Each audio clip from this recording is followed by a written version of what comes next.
Okay, here we go. You can tell that that log has a definite slope. Down here, it's significantly lower than it is right up here. And so what we will need to do is we need to pick up this piece down here and support it so that we're not losing all that board in this. This project, well, let me back up. This log belongs to a friend of mine, and he wants as much out of it as he can get. This is hickory, so it's not what you want to call a cheap wood if you go to the lumber store to buy it. Yesterday we cut 2-inch slabs. Each one of those were somewhere between 100 and 125 pounds a piece. A bigger piece than this, much larger.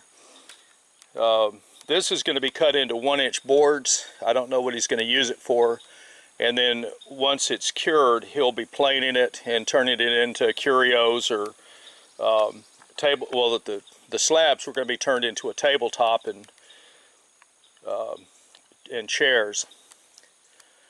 With that said, I'm going to go ahead and finish turning this. The tool that you see right here is called a cant hook. This is made by Dixie Incorporated. I would not buy something like this from Harbor Freight or what's that other one? Northern Tool. None of them seem to be as well made as this.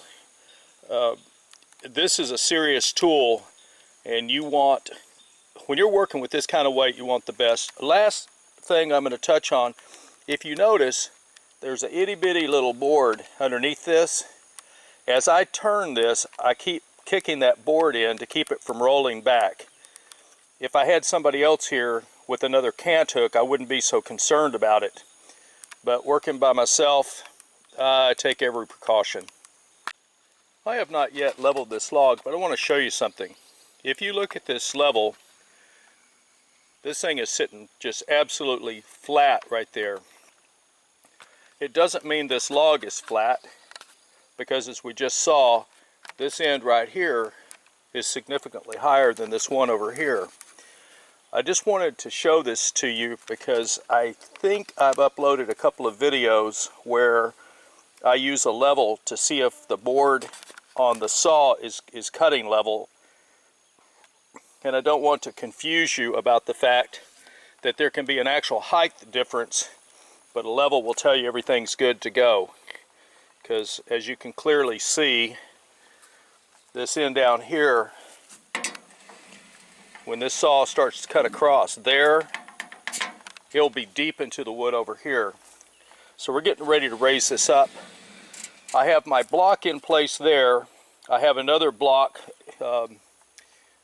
about the size of a 4x4, which as I raise this, I'll be replacing this little thing because that's not going to hold it anymore. The dog is in place but not connected.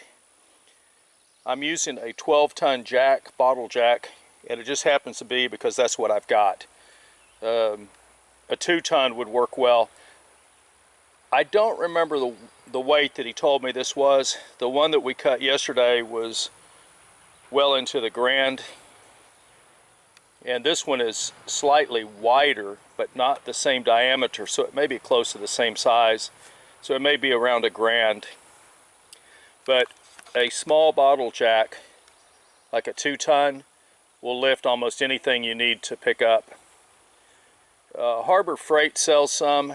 I mean, they're as good as anything you're going to buy anywhere else because they're all made by the same crappy company in the same crappy country. With that said, let's jack this up and see what happens. All right. Using my 12-ton jack, I've raised this almost into a level position.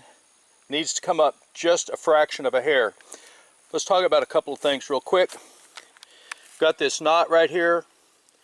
My first pass will be to plane this and this off.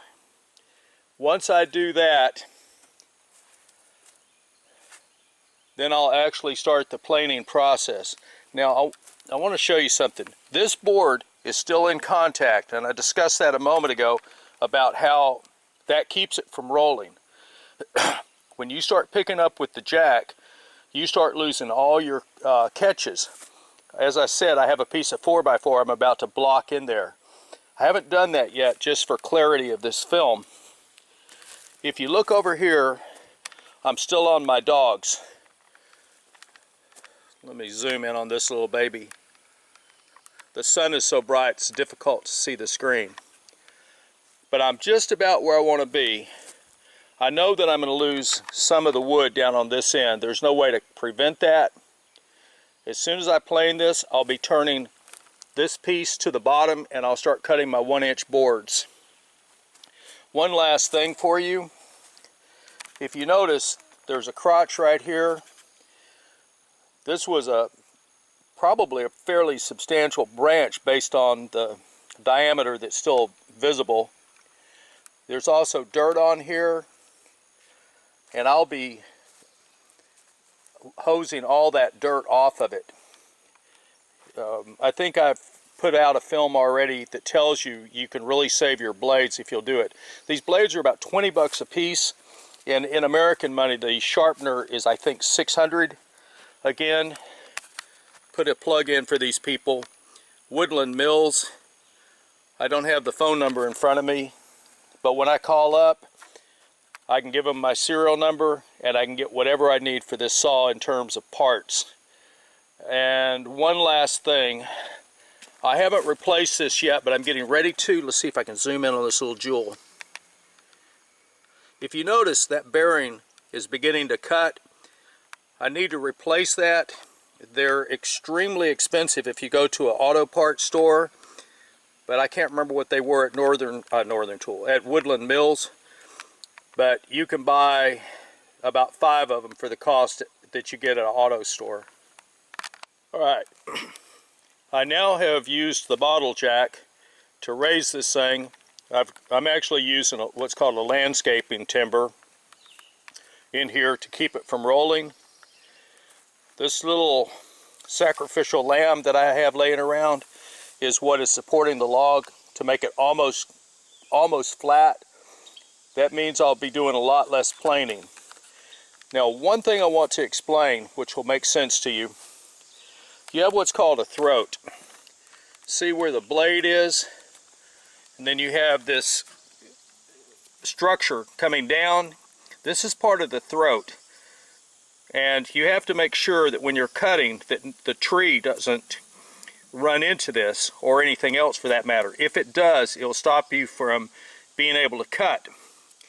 So, going back to this, when I plane this down, I have to keep in mind that these dogs that I showed you earlier, that are right in here somewhere, will be holding this thing, but I don't want it crooked and I don't want anything sticking out that would interfere with the saw rolling.